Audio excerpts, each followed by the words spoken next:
Shalom teman-teman, hari ini kita akan melanjutkan kembali dari seri pertanyaan bukunya Norman Geisler dengan pertanyaan ke-8 yang cukup intriguing juga dengan pertanyaan, is the God of the Old Testament a monster?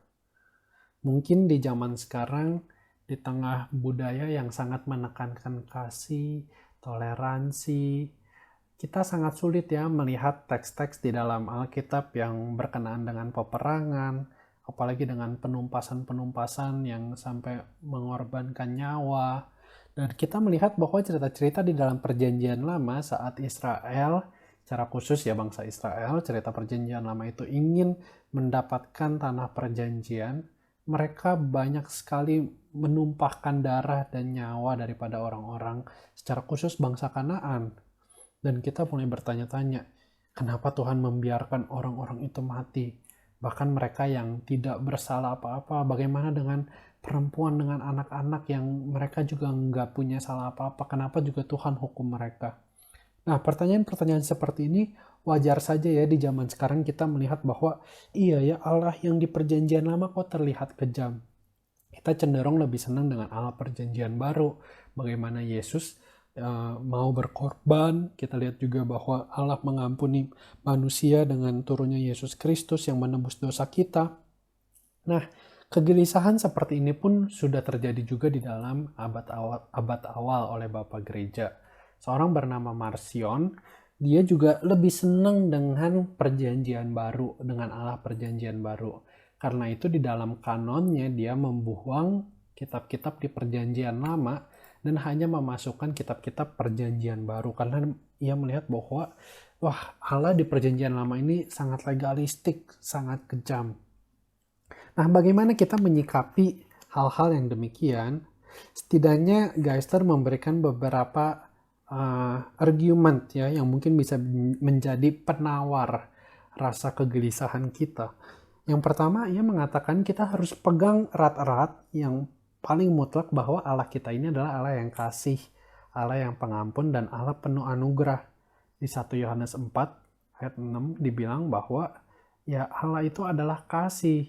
Jadi nggak mungkin ia melakukan hal-hal yang bertentangan dengan kasih.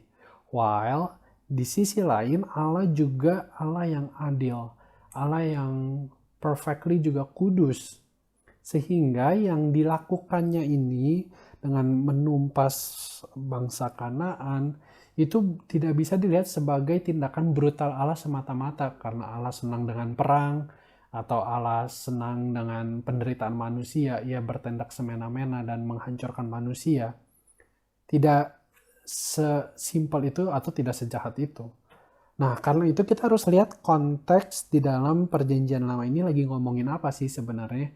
Cerita-cerita tentang Israel, motif-motif Israel menaklukkan bangsa Kanaan itu sebenarnya ada motif atau ada konteks di balik itu yang mungkin kita selama ini juga nggak pahamin.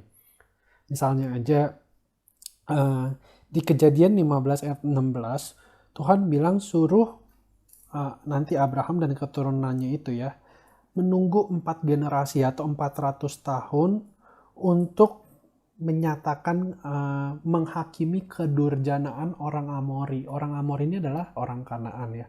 Jadi kita lihat bahwa dari zaman Abraham, Tuhan tuh udah memberikan seperti ruang atau kesempatan ya untuk menantikan bangsa Amori ini mungkin bertobat, tetapi selama 400 tahun mereka tidak bertobat. Jadi Tuhan juga sudah memanjangkan ya rasa memberikan waktu untuk bangsa Amori ini mau bertobat. Ia sudah memberikan kesempatan selama 400 tahun tetapi mereka tidak melakukannya.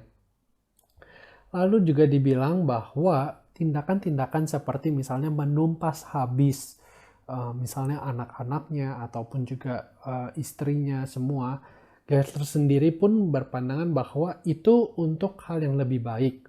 Misalnya saja jika misalnya anak itu tumbuh besar dan misalnya melakukan lebih banyak lagi kejahatan, tentu dia akan dihakimi dengan lebih berat. Apalagi budaya Kanaan itu adalah budaya yang sangat mengerikan, sangat inhuman. Mereka ada moral corruption-nya tuh parah banget, bisa lihat di Imamat 18. Bahkan mereka juga melakukan pengorbanan anak ya, child sacrifice sebagai worshipnya mereka. Lalu kita juga perlu melihat bahwa sebenarnya motif-motif Israel menaklukkan ini hanya terkhusus buat rencana Allah bagi bangsa Israel yang waktu itu menjanjikan akan suatu tanah perjanjian. Jadi ini tidak bisa dianggap sebagai suatu preskripsi bahwa kita harus melakukan perang, kita harus melakukan kekerasan. Bukan, tetapi ini menggambarkan sesuatu yang lebih jauh, menggambarkan rencana Allah ke depan, bahwa Tuhan akan menyediakan tanah perjanjian buat mereka.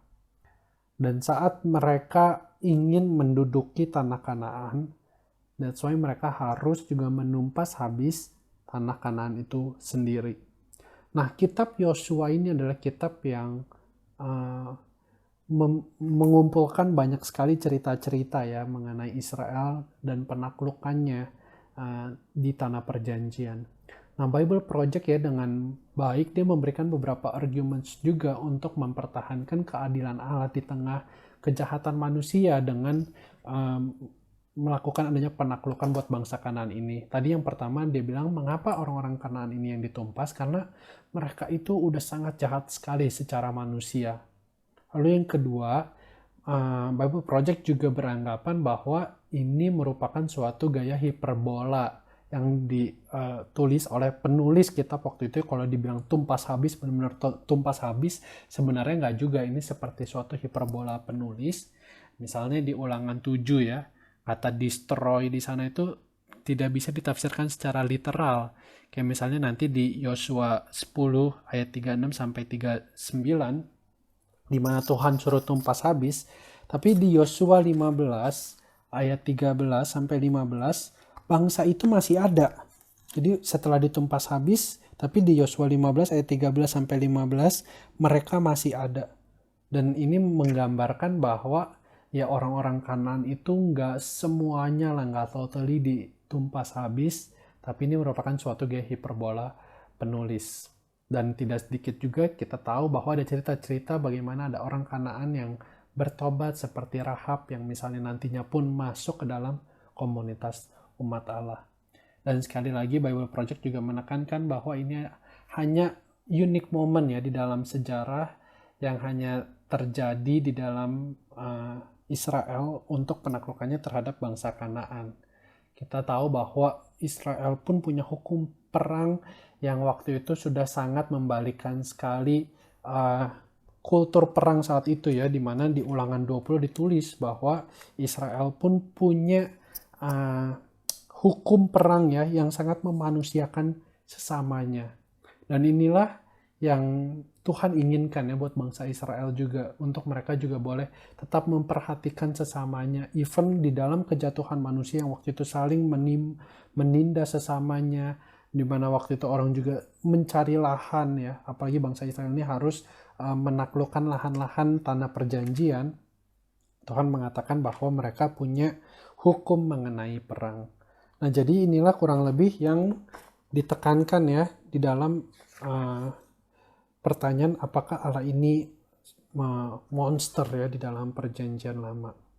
Dan mungkin sebagai perenungan praktis ya, kita juga harus terus mengingat bahwa Allah yang kita selama ini berelasi adalah Allah yang kasih, tapi satu sisi adalah Allah yang just, Allah yang adil, Allah yang maha adil. Bahkan ya, kalau kita lihat mungkin gambaran judge aja ya, penghakiman di dunia ini banyak sekali dimanipulasi oleh manusia.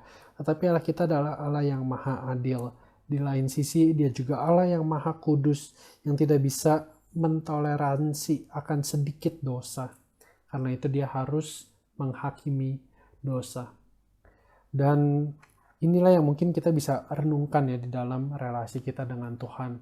Kita jangan mendomesticate atau menjinakkan konsep Tuhan, bahwa ya kalau misalnya saya melakukan hal yang baik, Tuhan akan mendatangkan yang baik buat saya. Kadang gak sesimpel itu. Seperti Ayub juga ya, di tengah penderitaannya, dia akhirnya di pasal terakhir itu dia bilang, dengan mataku sendiri aku boleh melihat Allah. Dia pikir mungkin selama ini Allah hanya Allah yang begitu kasih, Allah yang yakin sekali akan mendatangkan kebaikan buat dia. Tetapi perjalanan spiritual Ayub itu menyatakan bahwa Allah ini tidak seperti yang saya kenal.